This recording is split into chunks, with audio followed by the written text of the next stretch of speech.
Hello! Now I'd like to demonstrate some of Bloon's more powerful features, including real-time plotting and taking data from a pipe.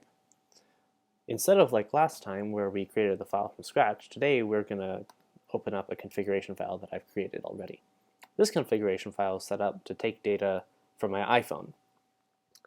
However, my iPhone is sending data over the network, and Bloon doesn't have any built-in functionality for taking data over the network. However, you can push data into Bloon using a pipe.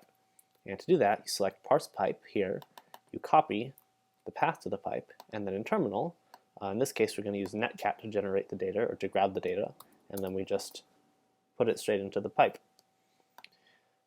When we run that, Bloon will take that data in just like it was coming from a file or a serial report and parse it and display it in some graphs. So let's take a look at the sentence structure of this data. It's pretty simple. It's just a bunch of doubles separated by commas. And finally, let's take a look at the graph we're set up. So we have one graph window, and in that graph window we have 4 graphs. Let's take a look at the accelerometer graph. The accelerometer graph is going to be displaying x, y, and z accelerometer values, and also notice that we're going to be doing some real-time window box averaging. So we're going to be sampling 50 points moving average to smooth out some of the noise. Finally, let's take a look at this last plot graph here, which is going to plot the magnitude of the acceleration vector. As you can see here, we are going to be plotting an arbitrary mathematical expression on some of the input values. In this case, we're calculating the magnitude of the acceleration.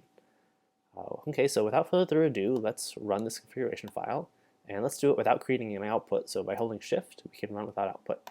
So do that, and here we go. Here's our graph, just like we expected. However, there's no data, and that's because we haven't started it yet. So if we go to terminal and run, and then hit spacebar, suddenly our data appears. How wonderful is that?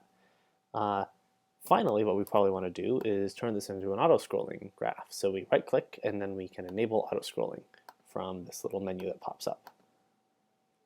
In auto-scroll mode, Bloon will move to the graph window to show the most recent value. So notice that you can still zoom around and scroll, and even in auto-scrolling mode. I'm going to get these all looking pretty nice.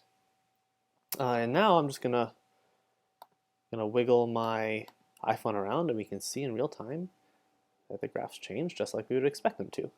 You see the compass moves just like you would expect it to.